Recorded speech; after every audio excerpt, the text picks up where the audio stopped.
नमस्कार। ज्वलंत मुद्दों पर आधारित हमारी राय में आप सभी का स्वागत करता हूं। मैं हूं राजीव। तो दोस्तों, इंडिया यानी विपक्षी दलों के गठबंधन को गलत साबित करने की कोशिशों में लगी हुई बीजेपी को बार बार मायूसी मिल रही है।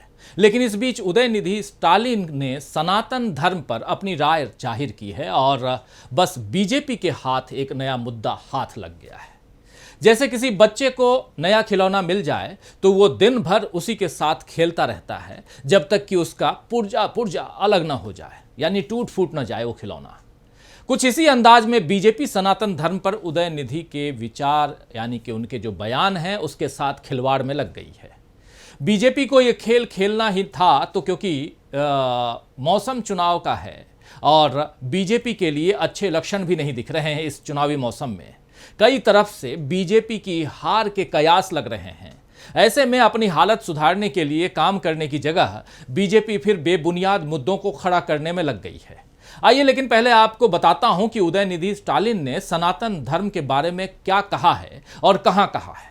दरअसल बीते शुक्रवार यानी 1 सितंबर को मार्क्सवादी कम्युनिस्ट पार्टी से जुड़े संगठन तमिलनाडु प्रगतिशील लेखक और कलाकार संघ की तरफ से चेन्नई में सनातन उन्मूलन सम्मेलन का आयोजन किया गया था, जिसमें उदयनिधि स्टालिन ने भारतीय मुक्ति संग्राम में आरएसएस का योगदान शीर्षक से व्यंग्य चित्रों वाली एक पुस्तक का विमोचन किया। और इसके साथ ही अपने भाषण में उदयनिधि स्टालिन ने कहा था कि इस सम्मेलन का टाइटल बहुत अच्छा है। आपने सनातन विरोधी सम्मेलन के बजाय सनातन उन्मूलन सम्मेलन का आयोजन किया है, इसके लिए मेरी बधाई।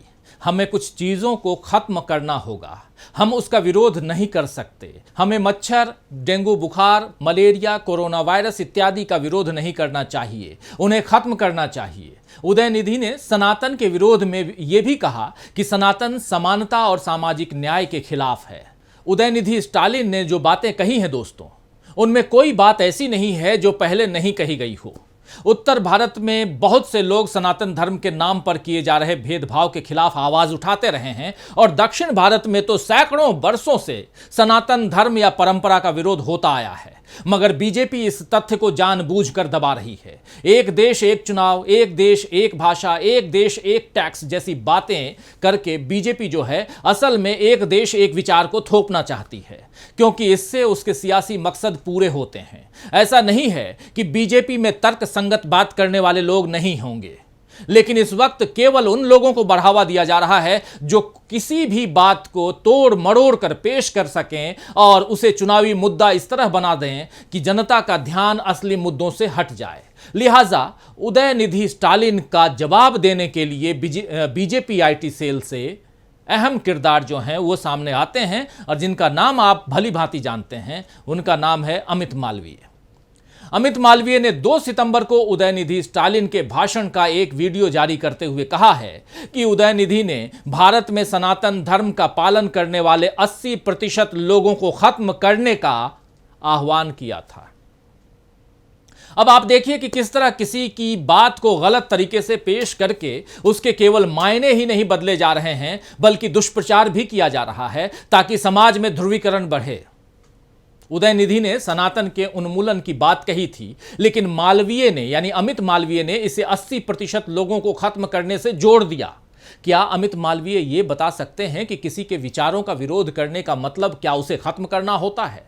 अगर ऐसा है तो फिर यह दक्षिण पंथ की ही खासियत हो सकती है, जहां गांधी के विचार खत्म करने के लिए गांधी की हत्या कर दी जाती है और उसे गांधी वध कहा जाता है। बीजेपी में यह दुष्प्रचार अमित मालवीय तक ही सीमित नहीं रहा। अमित शाह ने इंडिया गठबंधन से जोड़कर इसकी आलोचना की। कुछ बीजेपी नेताओं ने उदयनिधि स्टालिन के खिलाफ एफआईआर दर्ज करने की बात कही, जबकि हिंदू धर्म संसदों में जिस तरह खुलेआम अल्पसंख्यकों के नरसंहार का आह्वान किया जाता है, तब किसी बीजेपी नेता ने उन तथाकथित साधु संतों के खिलाफ एफआईआर नहीं करवाई। जो धर्म के नाम पर हिंसा फैलाने की बात करते हैं, उनके खिलाफ कभी एफआईआर की बात नहीं कही। अयोध्या के एक साधु ने तो उदयनिधि का सिर कलम करने की धमकी तक दे दी है। बीजेपी और उसके समर्थकों के इस रवैये से दोस्तों पता चलता है कि इनका देश के संविधान और न्याय व्यवस्था पर जरा भी भरोसा नहीं है, न ही इन्हें तर्क करने आते हैं। अगर उदयनिधि की बात बुरी लगी तो बीजेपी उसका जवाब तर्कों से दे सकती थी, और उदयनिधि ने कोई ऐसी बात तो कही नहीं जो कानून की नजर में गलत है, तो फिर अदालत उन्हें सजा देती और अगर गलत है तो सजा मिलती है, अगर गलत नहीं है तो सजा नहीं मिलती। लेकिन यहां तो पहले ही सिर कलम करने जैसी धमकी दी जा रही है। बीजेपी के साथ हिंदी बेल्ट का मीडिया भी इसी दुष्प्रचार में लग गया है। कई टीवी चैनलों पर इस तरह के डिबेट प्रोग्राम जो हैं वो भी प्रसारित हुए, जिसमें उदयनिधि के कारण इंडिया को नुकसान होने की भविष्यवाणी कर दी गई। इंडिया मतलब मैं गठबंधन की बात कर रहा हूं दोस्तों, जबकि इंडिया अब तक एकजुट है। कमलनाथ और ममता बनर्जी जैसे नेताओं ने उदयनिधि से असहमति जतलाई है तो वो पूरी तरह लोकतांत्रिक है, लेकिन बीजेपी लोकतंत्र को समझती ही कहां है। वैसे उदयनिधि स्टालिन अपने बयान पर डटे हैं और उनका कहना है कि बीजेपी उनके बयान को तोड़ मरोड़ कर पेश कर रही है। उदयनिधि स्टालिन ने अपने भाषण पर प्रतिक्रिया देते हुए कहा है कि मैंने अपने भाषण में कहा था कि सनातन धर्म को समाप्त कर दिया जाना चाहिए, लेकिन कुछ लोग बचकानी बात करते हुए कह रहे हैं कि मैंने लोगों को नरसंहार के लिए उकसाया है।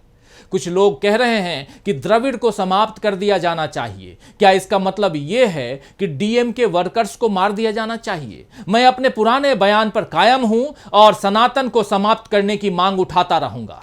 सनातन का अर्थ है कुछ भी बदला नहीं जाना चाहिए और सब कुछ स्थायी है, लेकिन द्रविड़ मॉडल बदलाव की मांग करता है और सभी की समानता की बात करता है।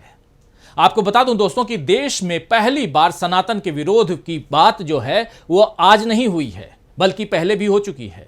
1925 से पेरियार ने सनातन धर्म का विरोध शुरू किया था। द्रविड़ कशगम के संस्थापक नेता पेरियार ने हिंदू धर्म के खिलाफ कड़े विचार व्यक्त किए थे, लेकिन उनसे भी पहले 19वीं सदी में रामालिंगा स्वामीगल या वल्लालर ने सनातन धर्म में बताई गई जाति और वर्ण व्यवस्था के खिलाफ विचार जाहिर किए थे। तमिलनाडु में लंबे समय से सनातन विरोधी राजनीति चली आ रही है। यहाँ की दलित राजनीतिक पार्टी और विरुदलाई चिरुतैगल कच्ची यानी वीसीके के मौजूदा अध्यक्ष तोल थिरुमावलवन ने 2018 में पेरियार स्मृति दिवस पर कहा था कि सामाजिक न्याय की जीत होगी और हम उस दिन सनातन को जड़ से उखाड़ फेंकेंगे। उसके बाद 2019 के लोकसभा चुनाव से पहले थिरुमावलवन ने कहा था कि सनातन खत्म होने पर ही भाईचारा कायम रहेगा। सनातनी ताकतों द्वारा इस देश का जो नुकसान हुआ है उसकी भरपाई करना हमारा कर्तव्य है। अगर सनातन सत्ता में वापस आते हैं तो वर्णाश्रम और जातिगत भेदभाव फिर से अपना सिर उठाएगा। दोस्तों 2021 के विधानसभा चुनाव में तो थिरुमावलवन ने अपने घोषणा पत्र में नारा दिया था, आओ सनातन को जड़ से उखाड़ें, चलो लोकतंत्र की रक्षा करें। लेकिन बीजेपी ने कभी थिरुमावलवन के खिलाफ ऐसा माहौल खड़ा नहीं किया जो अब वो कर रही है, और इसका एक ही कारण है कि बीजेपी इंडिया से घबरा गई है। वन नेशन वन इलेक्शन का दांव यहां पिटता हुआ दिख रहा है। इसके अलावा संसद के विशेष सत्र से भी इंडिया घबरा नहीं रही है। तो अब यह नया तमाशा सनातन के नाम पर बीजेपी ने खड़ा कर दिया है। देखना होगा कि बीजेपी का यह खिलौना कब तक चलता रहेगा या पुर्जा पुर्जा बाहर आ जाएगा। तो आज के लिए बस इतना ही। नमस्कार।